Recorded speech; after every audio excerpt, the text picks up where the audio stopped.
game. Si je vous sors les armes, c'est qu'ici personne n'a partagé ma peine. Rap game.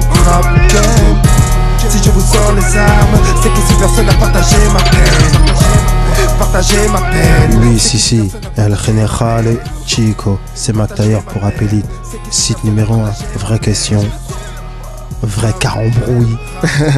Vrai bordel. Big up. Si je vous sors les armes, c'est qu'ici personne n'a partagé ma peine. On s'en bat les coups. On s'en bat les coups. On s'en bat les coups. Le général s'en bat les coups. Hier tu t'es fait tout, mais la chance s'en bat les coups. On s'en bat les coups. Le général s'en bat les coups. Moi j'ai croisé des rappeurs, j'aurais dit quoi? Ils sont en train d'empêcher le hip-hop d'avoir un bon dynamisme. Dites-le. Vous avez le droit, ça fait des 15 ans que vous êtes dans le rap. Vous avez le droit. Vous avez le droit de prendre position, etc. Vous avez le droit de dire arrêtez de faire ça. Vous avez le droit. Maintenant, les clashs, à la base, ouais, ça fait partie du peura. Mais quand ça devient après, c'est que ça. Le sujet principal. Ça devient que ça. Toute l'année d'un an. Là, je suis désolé. Et je vais donner un exemple. Ce qui a tué la ville de New York, c'est les clashs. New York, ils ont perdu leur power parce que les plus gros tauliers faisaient que se clasher jusqu'à ce qu'après, les autres côtes, eux, ils se sont alliés et eux, ils ont fait les mecs pas de clash et tac. C'est souvent ce qui nique la cote d'un lieu qui est connu dans le rap, c'est les clashs. Tu vois, dès que les gens ne s'entendent plus, les gens après, ils ont plus envie de les écouter, ils vont écouter les autres. Tu vois ou pas? Et le rap parisien, Paris est en train d'imploser avec les clashs. Le temps, il avance. Le rap, il commence beaucoup maintenant à émerger des petites villes de province. Les gens, ils vont écouter que des rappeurs qui vont venir de Limoges, de partout, des mecs de cité qui ont une rage à dire. Et ils vont dire quoi? On va les laisser, ces Parisiens, ces cinglés-là qui font que s'insulter sur le web ou tatati tatata. Ça revient à quoi? Nous, on est là pour écouter de la musique. C'est ce qu'ils disent tous, les gens dehors. Ils sont lassés, quoi. Bien sûr. Au début, c'est bien marrant, une fois, etc. mais là, ça commence à faire des 1 an et demi, des 2 ans. Il faut arrêter, frère. Venez, on fait de la musique, faites des morceaux ensemble, faites de l'argent plutôt que de faire ça. Ou sinon, vous calculez plus. Ça y est, vous avez fait vos trucs, ça y est, c'est fini, là. Ça devient lassant à force, c'est pitoyable, quoi. Voilà. Selon toi. Voilà. Alors que avec le talent de chacun, tu peux faire beaucoup plus de choses que de faire des clashs, des trucs, je sais pas, frère, tu vois. Parce que même les gens dans la rue, ça les fait rire. Ils croient même c'est faux. Tellement c'est abusé. C'est abusé. Là, ils ont vu un clash entre Booba et Karis. Les gens ils disent quoi? C'est pas possible. C'est faux. Hein. Mon frère, il y a 6 mois, ils chantent ensemble. Là, c'est pas possible. Les gens, ils peuvent pas se dire c'est vrai. Ils sont en train de nous manipuler. Ils sont en train de jouer avec nous. Ils voient un complot quelque part alors qu'on n'a pas forcément. Voilà. Alors que donc il faut dire les choses. Il faut qu'ils arrêtent. En fait, quand tu fais ça, toi, c'est pas, tu te places pas contre Booba ou pour Karis. Tu siffles plutôt la fin de la récré entre guillemets. Voilà, c'est plus ça. Puisque à la base, s'ils ont pu travailler ensemble, c'est qu'ils peuvent s'entendre. Donc t'as vu qu'il faut arrêter tout ça, frère. Il faut arrêter tout ça. C'est quoi ça c'est quoi? Moi, je trouve pas. En plus, tu vois, le clash, je sais pas, on dirait que quand j'ai vu, j'avais l'impression que c'était comme si c'était pour relancer encore un nouveau business. J'ai dit, c'est pas possible, frère. Celui-là, tu parles. Ah ouais, frère. J'ai dit, mais non, c'est pas bien. C'est pas bien. Parce qu'en fait, pour moi, c'est pas bien. Maintenant, les gens peuvent penser ce qu'ils veulent. Moi, je dis ce que j'ai envie, moi. T'as vu? Pour moi, les clashs, c'est une dinguerie. Et ils le savent tous au fond d'eux-mêmes. Qu'ils fassent que de la musique, les gens, c'est tout ce qu'ils veulent entendre, frère. Ils veulent entendre de la zigmu, de la bonne. T'as vu, les clashs, c'est amusant une fois, mais pas tout le temps. À la fin, à la fin même, les clashs, t'as vu, moi, je suis dans ma cité, je me déplace sur Paris tout seul, mais à la fin, eux-mêmes, les clashs, ça les met pas tranquilles. Ils sont obligés de marcher à 30, frère. Parce qu'après, ça fait que quoi? Ils vont aller dans un endroit, même un fan, il va dire, moi, je préfère lui, pourquoi t'as insulté l'autre? Il va se faire marbrer.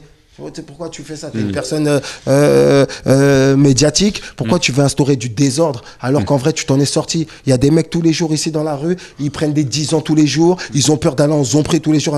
Toi, tu as l'opportunité de faire ton argent, truc normal. Tu vas te rajouter un truc, tu vas aller mettre des gens, tu vas les miner pour toi parce que c'est jamais eux qui vont faire le sale boulot. C'est jamais eux qui vont monter sur la bécane. C'est jamais eux qui vont faire tout ça. Alors pourquoi faire tout ça, ma gueule? Pourquoi faire tout ça? C'est contre-productif pour tout le monde et à tous les niveaux. Ouais, c'est pas bien. Et pour moi, ils dérespectent les mecs de la rue quand ils font ça. Parce que les mecs de la rue, hein, quand ils font leur genre, et quand ils vont en zombie, c'est pour sauver leur vie, frère. C'est pour sauver leur vie. Eux, ils l'ont déjà sauvé, plus ou moins. Hein. Et là, ils se rajoutent des. Ils font les canailles. Ils font les canailles, frère. Après, moi, j'aime pas ça, tu vois. Tu penses que c'est pas forcément. C'est aussi peut-être pour rester cohérent par rapport au type de rap qu'ils pratiquent. Comment ça? Ce que je veux dire par là, c'est qu'ils pratiquent du rap de rue. Donc, les deux. Donc, s'il y a une opposition médiatique forte, ils sont obligés de peut-être. Non, mais non, parce que tu vois, je t'ai dit, ils ont crevé l'abcès. T'as vu, quand tu crèves l'abcès, ça y est, c'est fini. Il y a une guerre une fois, c'est fini, ça y est. Mais là, il faut pas que les clashs, ça devienne il faut pas que ça devienne une méthode marketing. Tu vois, moi, je pense que par exemple, dans le clash au tout début, lorsque Rof fait Wesh Zoulette à Booba, c'est pas un clash marketing, c'est un seum réel, tu vois, c'est honnête, tu vois. Mais par la suite, l'enchaînement avec la fine qui intervient, tu vois, au fil du temps, ça s'est transformé en clash médiatique. C'est même pour ça qu'après, tu le vois, il prend 2 pas en arrière, mais c'est fait. T'as vu? C'est lancé en clash médiatique. Mais je sais qu'à la base, au tout début, le clash de Rof et Booba, c'est un clash authentique, puisque c'est un clash qui date des années 2000 jusqu'à aujourd'hui, tu vois. Mais après, ça s'est transformé. Et après, voilà, c'est devenu une méthode marketing, une méthode. Et moi, je trouve que c'est pas bon, quoi. D'accord. Les jeunes peuvent faire de la musique et ils le savent tous. Ils peuvent faire de la musique plutôt que de. Ils peuvent faire de la musique plutôt que de faire ça, quoi, tu vois, tranquille. D'accord.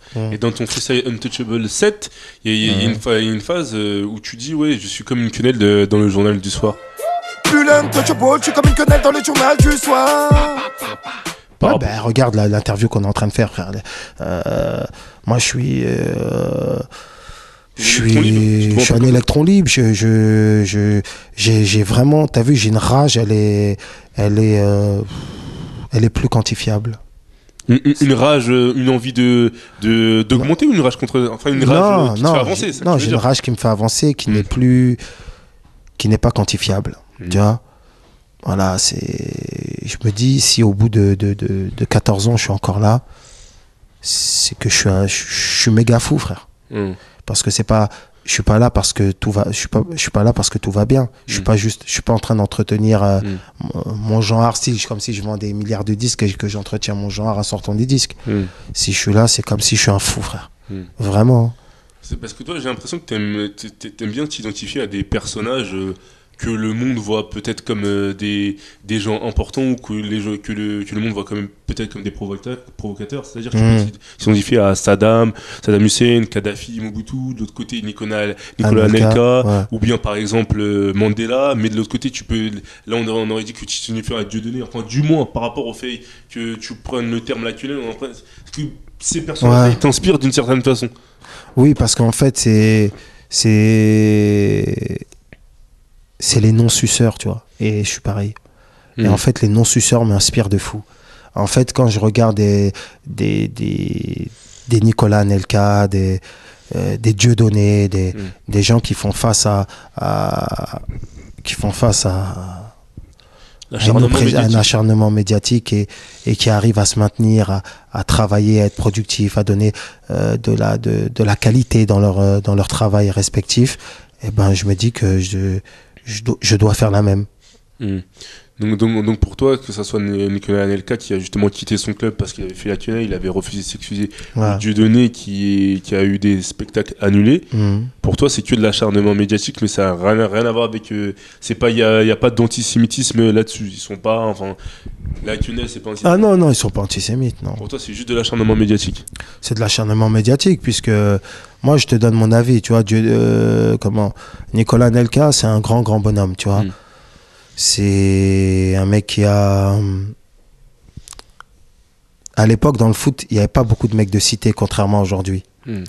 Donc, les couilles qu'il portait, elles n'ont rien à voir. Aujourd'hui, quand un mec il perce dans le foot, dans son club, il peut y avoir 5 mecs de cité. Donc, ils peuvent traîner ensemble, Zarma, ils se donnent le courage entre eux. Lui, il était tout seul, frère.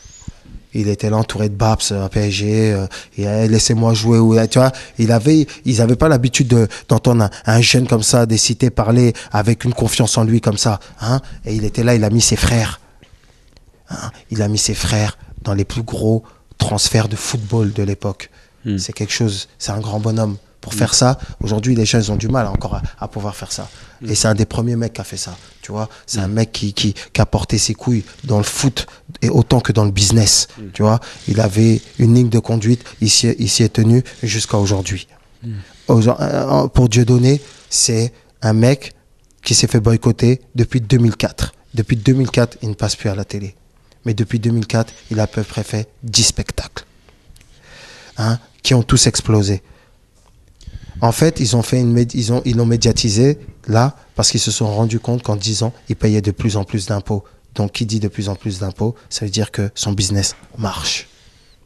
Donc, pour commencer à fragiliser sa fanbase qui s'est mobilisée dans l'ombre, ils l'ont médiatisé pour que sa fanbase commence à avoir peur de le soutenir. Pour l'affaiblir, selon toi. Ça. Voilà, c'est tout.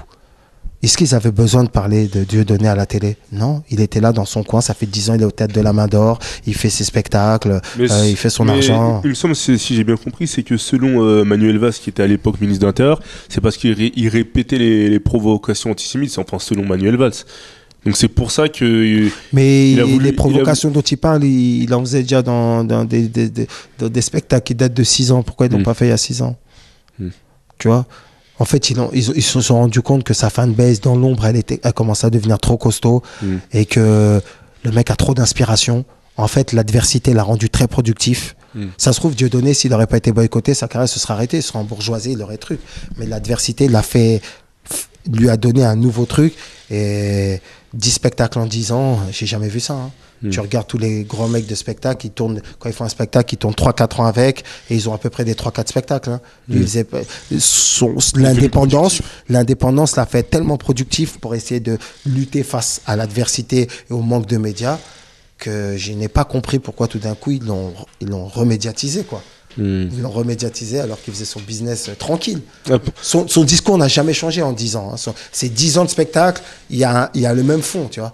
Donc ils auraient pu continuer à l'attaquer sur le phénomène antisémite depuis 2005, hein, s'ils voulaient. Hein. Pourquoi ils n'ont pas fait?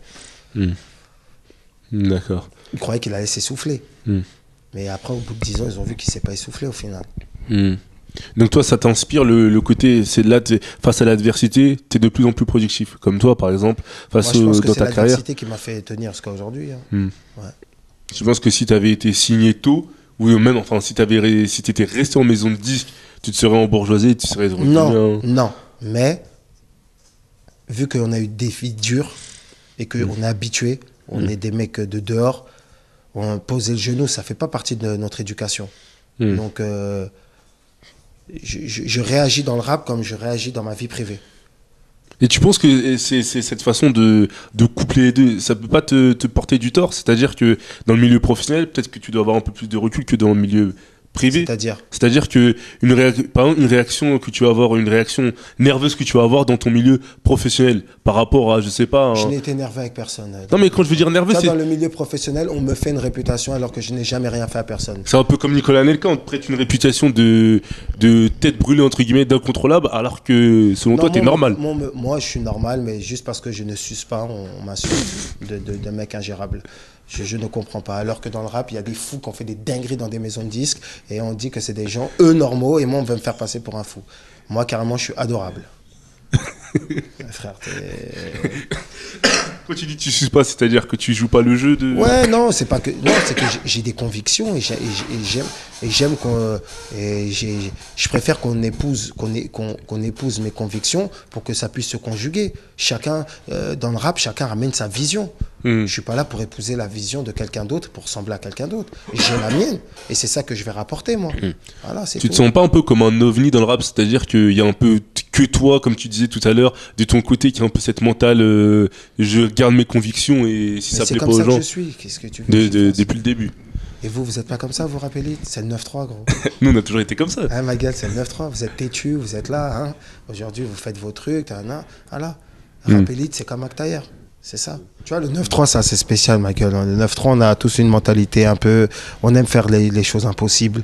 On aime faire, ouais, nous, c'est comme ça. Nous on veut, vous étiez là, nous, on veut faire nos interviews comme ça. Ah, t'inquiète pas, ah, je vous voyais il y a 2 ans. Ouais, nous, c'est ce concept-là. Ah, voilà, vous avez commencé à réussir votre truc. C'est pareil. Il y a un mec du 9-3, c'est lui. J'ai oublié son nom, ma gueule. C'est lui, il est parti planter un drapeau du 9-3 sur le mont Everest, frère. T'as vu, c'est. Il y a que des oufs ici, ma gueule. Tout le monde aime faire l'impossible ici, tu vois. Tout le monde a sa vision et tu peux te lever un matin, moi je vais faire ça. On pense pas comme les autres. On a notre vision, c'est comme ça. Mais cette vision marginale-là, peut te faire réussir dans certains domaines, quoi. Étant donné que tu as une vision un peu face à l'adversité, tu plies pas selon toi. Ouais. Et puis, c'est notre éducation et puis c'est nos origines. Hein. Moi, mes origines, c'est des origines de combattants, tu vois. Moi, je suis moitié camerounais, moitié nigérian. Je suis un Bamileke. Les Bamileke, ils sont ce qu'ils sont. On se laisse pas faire. Et du côté de ma mère, nous sommes des Nigérians et nous sommes des Biafra. Il y a le sang de la guerre du Biafra qui coule dans mes veines. Je pense que c'est ça qui fait que je suis comme ça. Tout s'explique. Tout s'explique. D'accord. Et t'as un dernier mot à rajouter, So? Ah ben longue vie à Rapélite et le combat continue pour nous les frères, non? Hein? Toujours. Plus l'intouchable, je suis comme il connaît dans le journal du soir. Plus la meuf est nebo, plus j'ai envie de lui faire du sang.